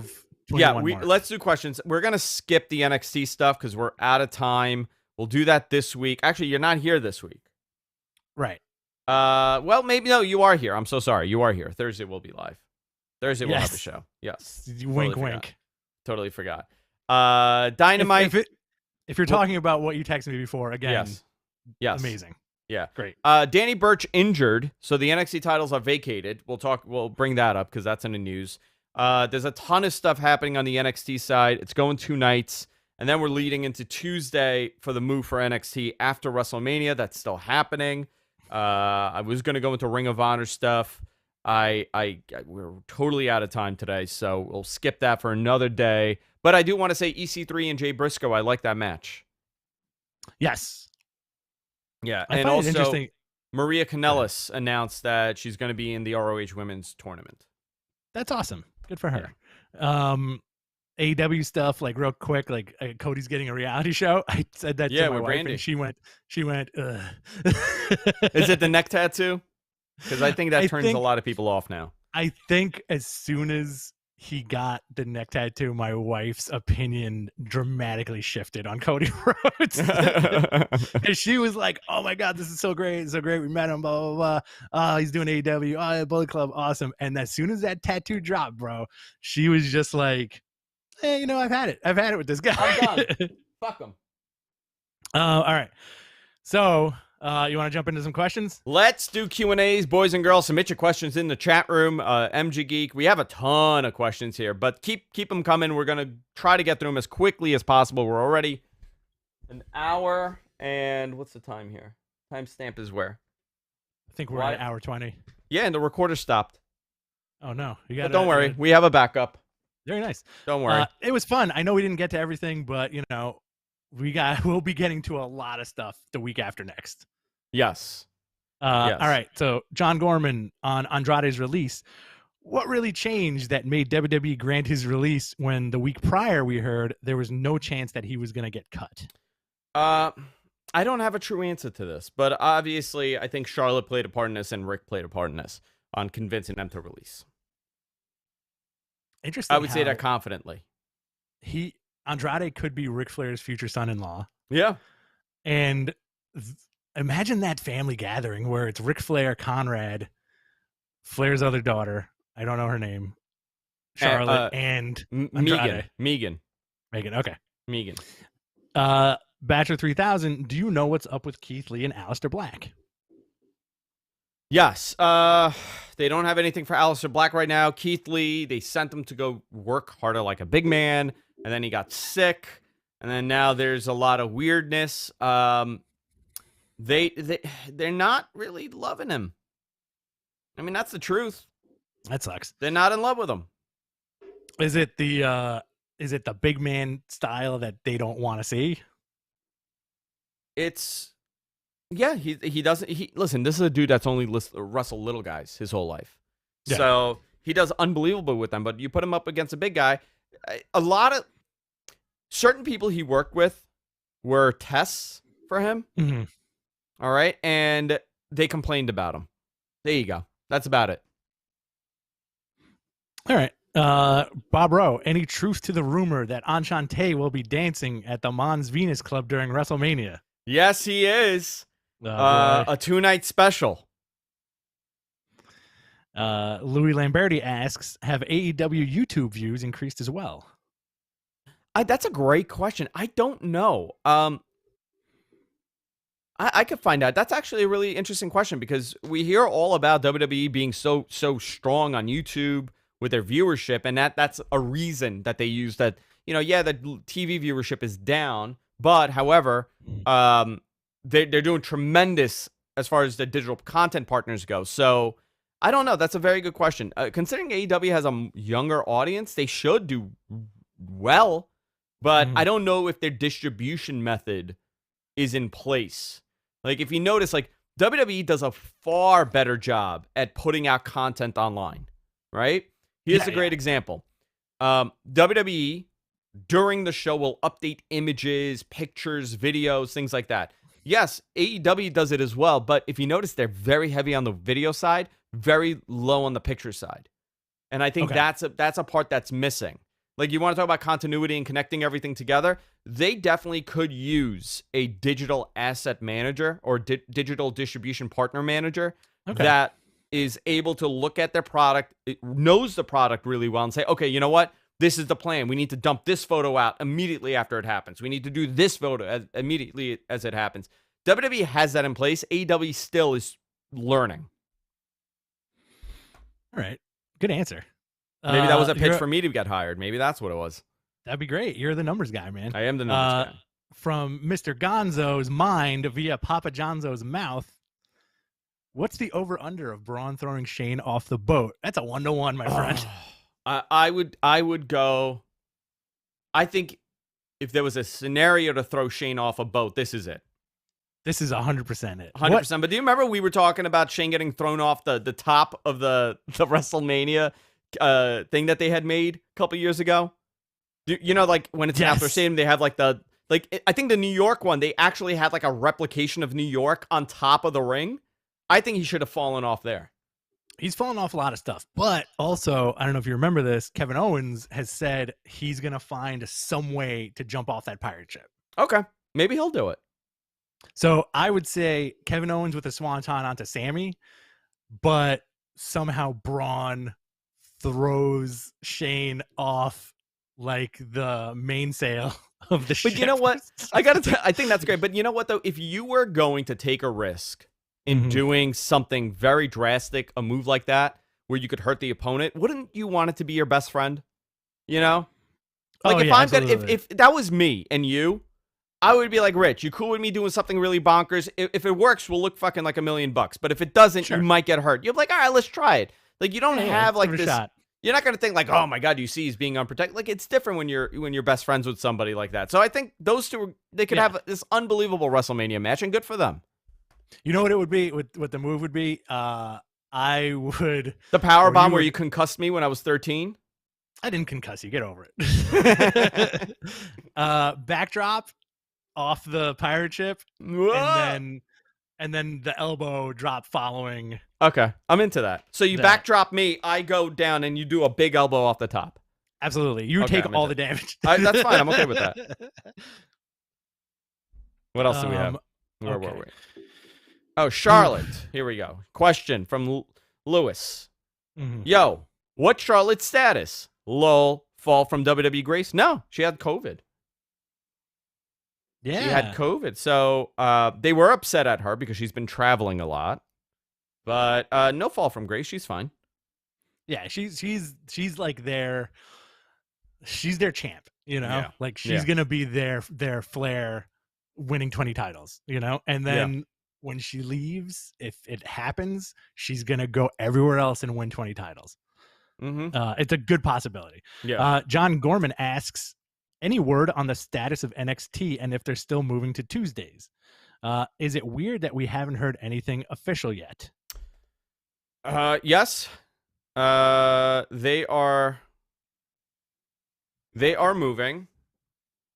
I don't know why they haven't announced it. They're probably going to announce it out like probably next week more than anything else. That's the time to announce it. But as far as I know, they are moving. Impact is moving to Thursdays, so they're not competing. Also, Mr. Johnzo wrote, why the F did Bleacher Report change their story and the source of NXT's move? Yeah, I don't know, man. That's really bizarre. They changed the whole story. Who did they reference as breaking the news? I think Mike Johnson. Okay. I think it was Mike Johnson they referenced, but I was like, what the F is that about? Nobody knew about this except me. It was you. It was me. And the person that told me is bizarrely high up in that company. Like in NBC. Like very, very, very high up in that company. And he doesn't give a shit about pro wrestling. Like doesn't even, it's not even on his radar in life. Doesn't register. Doesn't even, like he's like, yeah, it's wrestling, whatever. Like he has no reason to make up a story. Let's move on. Do you think, from Mike Awesome, do you think Retribution is totally done, or do you think they'll try to rework it to be less cheesy? I think they're gonna have that tag team between T-Bar and Mace. Is it Mace? Yeah. Yeah. I think they're gonna change their names though. They got to do something. But you know what? They don't have the Akam and whatever, he's gone. What? Akam and Razor, they're gone, right? So that's another big team that's finished. The War Raiders are gone. They're hurt. Yeah, they don't really have monster tag teams right now, and that kind of fits the mold. Yeah, WWE hates tag teams for some weird reason. Let's see. From Bob, are Rich and Andrew going to see Godzilla versus Kong on Wednesday? Yes. You have you're no going to see it. How well, I have HBO Max, so I'm very excited to watch I do too. I can't wait. I'm into it too. My dad's very into Godzilla. My father also he loves Godzilla. Loves Godzilla. Does that mean you can't stand Godzilla? No, I actually like Godzilla. Okay. Shin, not so much a question, but a statement. Remember the night Enchante danced atop the ECW arena? I became a man that night. I think we all became men that night. It was the night Kimona Wanalea danced atop the ECW arena. It's Extreme Warfare Volume 2.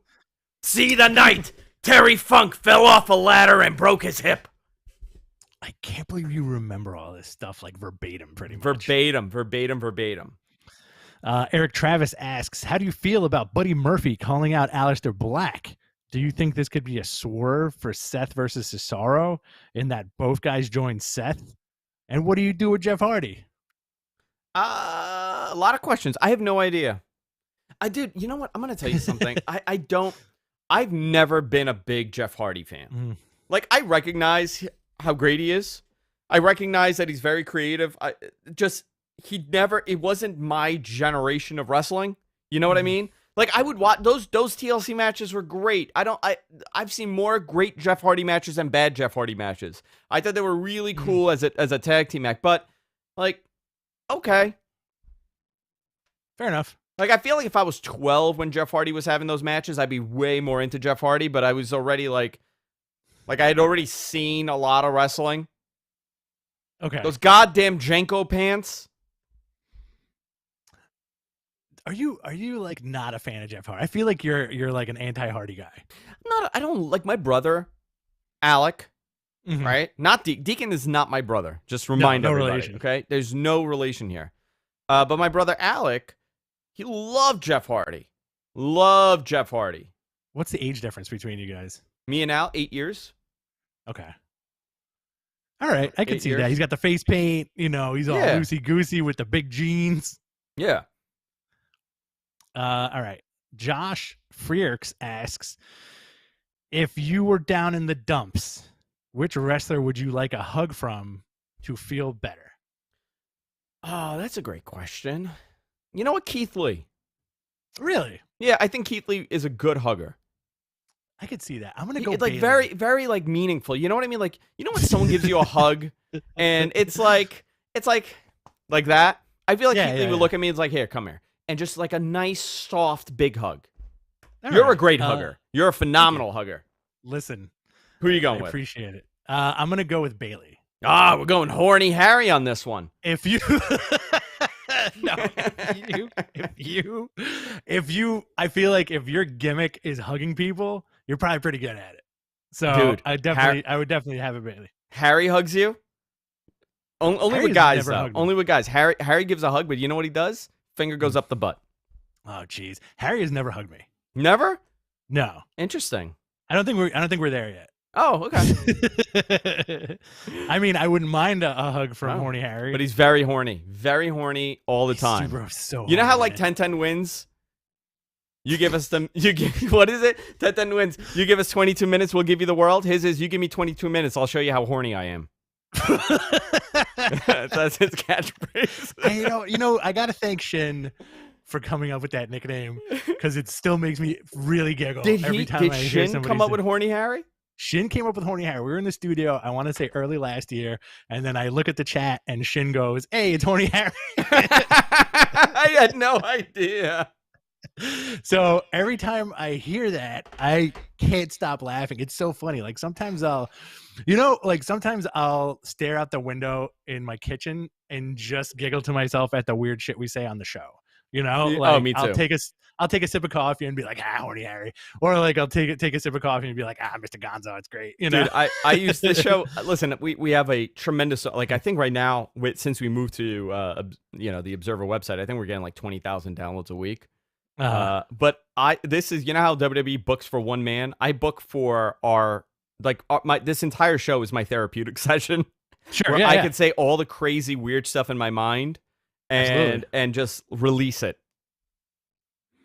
Yeah, you know what? It's great. It's a nice outlet for the stuff that kind of kicks around upstairs Yeah. because it's usually bonkers stuff, and it's not Always is. really like it never goes on the down. It's always on the up. It's just nuts, and this is our forum to say like really nutty shit.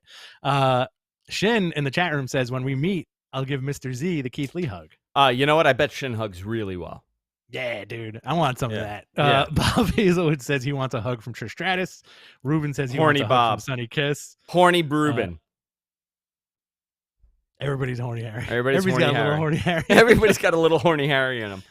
What else do we Let's have? see. Shin question. NXT Evolve info. I know they taped a couple things. Okay. Probably after Mania. I'm looking forward to that, the NXT Evolve stuff. Yes. 100%. Yeah. Maj Raju asks, I think this is our last question. Okay. For NXT, do you think Dexter Lumis should win at TakeOver, but Austin Theory costs Johnny the win? Because and he likes Dexter Lumis now? and Lumis is the new champ, but Theory turns heel on Johnny. I gotta tell you, I'm and not that joins- high. This is a I'm not that high on Dexter Lumis.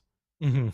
Uh, Like you're not saying that you're not that high. Like you're very high. You're just not high on Dexter Lumis. yeah, I'm always very high. I don't Very know how high, I yeah. feel on it. I don't know. I feel like NXT became like the workers promotion for so long, where now they're like Lumis is a character. You know what I mean? Mhm. And he's going up against a worker. So I don't know how that's going to blend. I think they've done their best with it. Listen, NXT for sure has fallen from grace. They have fallen from their where they were a couple of years ago. My criticism of the product is there's such tremendous talent on there, but you haven't told me who the man is. They don't have two tremendous top acts that you can't wait to see on the main roster. You know what? Now you're saying, ooh, I don't want them to go. And can we talk about Ciampa? I What want do you you to wanna say remember. about Ciampa? This is what I want to say about Ciampa. Ciampa's the same age as Drew McIntyre. How old's Drew Matt? They're 35, right? 34? No, Drew's younger than me by a year. Yeah, 35. Yeah. Drew and Ciampa are the Grizzled. same. Drew looks like a young man, Mhm. while Ciampa looks like an old man at this point. I mean, whose idea is to let him grow his hair out like that? Probably just something different, you know, because like he went through several looks. I'm gonna in tell you. NXT. If I'm WWE, if I'm Vince, I look at this man, you're done. It's over. You're never getting elevated. I'm sorry. Doesn't matter. He Just looks because of the hair. he looks terrible. That's a tough argument because, you know, like I want to bring up Mick Foley as the example of like a guy who you never thought would be 3-time WWE champion. Dude wore sweatpants and sneakers. But that was his. you know? But again, he was supposed to look monstrous. His Mhm. gimmick was that he looked like an ugly old man, but in reality, he's actually a handsome guy. Yeah. Like you look at a photo of Mick Foley without the beard and his hair put back, you're like, you know what? He's a Look handsome, at and he has like the kindest eyes you could ever see in somebody. Mhm. Foley kind of played the character. I think if they told Foley like you have to be a handsome dude wear like a suit now, he would do it and he would fit him. Ciampa, like the beard is one thing, it's fine, but are they trying to tell a story that he's at his wit's end because he can't get his title back and he's like great, like disheveled now? Is that what they're attempting on? Because letting the hair grow in like that really aged him. You think they're going to keep it going? Like there's an end game to this where like he's going to have like this I hope long, so. gnarly hair at some point? I hope so, because if that's the case, then you built something. Yeah. If he's like, no, I'm just letting my hair grow now, and you're looking at me like, all right, then that's a problem. Okay. He's That's suffering. interesting. Yeah. We're all suffering, Andrew. He's a sufferer. He's a big time sufferer. I don't know, man. I always get a kick when you say that. Big time sufferer. Big time sufferer. It sounds so sad. He's on the Norwood scale, dude. It's like reading about leprosy when it comes to you talking about hair. Hair loss. You're like, oh, that guy's a big time sufferer. There's no hope. I don't know, man. I don't know. We'll see what happens. Yeah. Hey, listen, this was a lot of fun today. This was a lot of fun, guys, and we're going to have a lot of fun with you guys this week as well. Rich is away. I'm going to be doing stuff. Hopefully throughout the week, I'll record a couple things when I get back. Work schedule's been really nuts for the people in the know why. Things have been nutty. But next week, Rich is away. We're going to have a show on Thursday for you guys. First day in April. I can't believe we're in April already, so it'll be a lot of fun. The following week, we got to work on that schedule because definitely. We have wrestling every single day. I intend on doing a watch along on Wednesday and Thursday. Sure. You want to do that for Takeover? Yeah. Okay. Listen, like I'm taking this next week off, and then I'll come back fully charged for all the content that we have to watch and talk about. Okay, so why don't we do this? Next, we're gonna work this out on the air without putting any thought into it, and then we're gonna change it so you guys don't even pay attention to this. And guess what? We're gonna change it last minute. Too. Last minute, as always. So Wednesday we'll do an NXT watch along. Thursday morning we'll do regular show. Okay. Yeah. Thursday night we'll do a watch along. Friday morning, let's do a recap of NXT Takeover Night 1 and 2. Saturday, we'll do a preview. Friday we'll do a preview to WrestleMania. Sure. Okay, Night 1 and Night 2. Along with NXT Takeover recap, Night 1 and Night 2. Saturday, WrestleMania watch along. Sunday, WrestleMania watch along. Monday morning, let's do a recap show of everything that happened.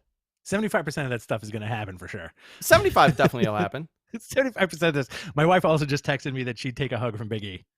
Okay, you know what? He seems like a very good hug. Yeah. Yeah, but I want to rest my head on his bosoms. They're hard as rocks, man. They are. He has beautiful bosoms. Bosom buddies. What is a bosom buddy? The show with Tom Hanks and that other dude. What is a bosom buddy?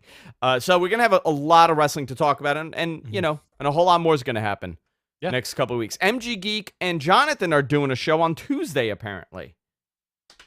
All right, let's do that too. Let's do that also. Let's do as many things as possible. It's going to be a week-long Mcmahon marathon. Guys, and here's the deal. If you enjoy what we're doing, you want us to do more, head on over to our Patreon, patreon.com/McMahonPodcast.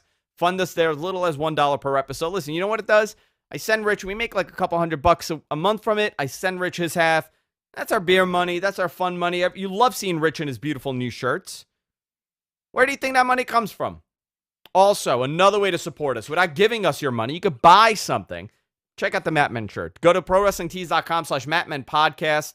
Buy your Matmen merch there.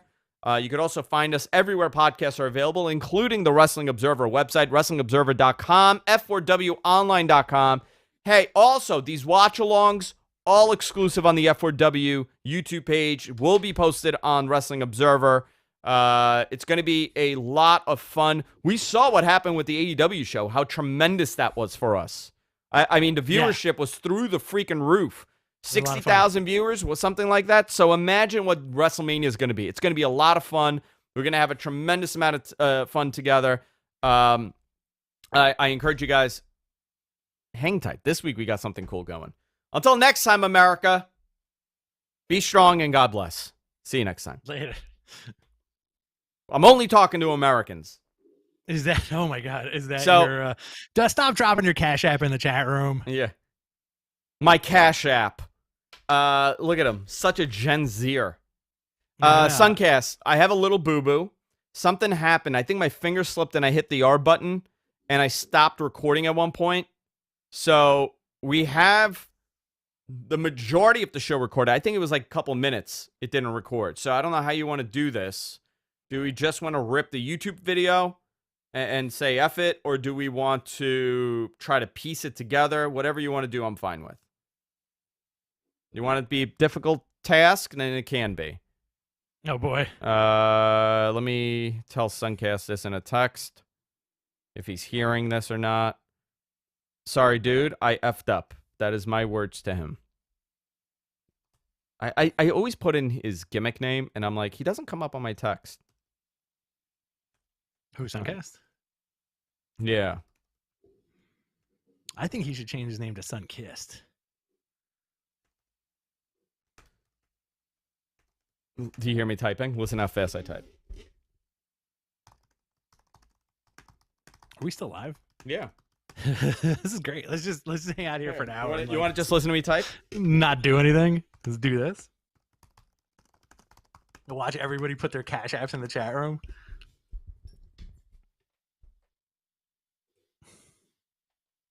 I mean, if it's gonna delay the release, I would. It could go out tomorrow morning. The show. I don't know. We'll figure it out, dude. What are you doing today, Rich? I got a bunch of stuff to do. I actually have to head out and pick up some lunch. This is my wife's first day of vacation, so nice. We're gonna get what are you that getting? Going. Oh, you know what we're gonna do today? What are you gonna do? What are you gonna do? In classic Andrew fashion, ask me a question and then answer it. Go ahead. Yes, classic Andrew fashion. Sorry, I told Joss to go and get prosciutto and gabagool. Oh, nice. That's what I'm doing. That's it. You're just gonna eat slices of meat all day. I felt like I had to tell you because I thought about telling you like 10 times and I kept forgetting. Why don't you get some fresh mozzarella and a baguette and some arugula and some balsamic and make yourself like a nice caprese. I want a nice caprese sandwich. Yeah. Sometimes like that hits the spot. Like a nice caprese really hits the spot. It's light. It's tasty. So you guys are doing your first day of vacation. Yeah, I'm gonna go pick up some food at the organic spot, nice. And then we're gonna watch Invincible. Nice. Yeah. What are you drinking? I don't know. It's a good question. Kombucha. Kombucha. You're not drinking today? Something. I don't know. I might have a cocktail. I've honestly been doing like one cocktail a night, like a strong one, and then just like hitting the hay like pretty early. I think I'm gonna have some drinks now. Yeah. Yeah. All right. I think I'm gonna have some drinks. All right, man. I'm gonna run. Goodbye, my friend. Enjoy. All right, love you, bud. All right, love you guys. I'll see you, everybody. See you later. Peace. Goodbye.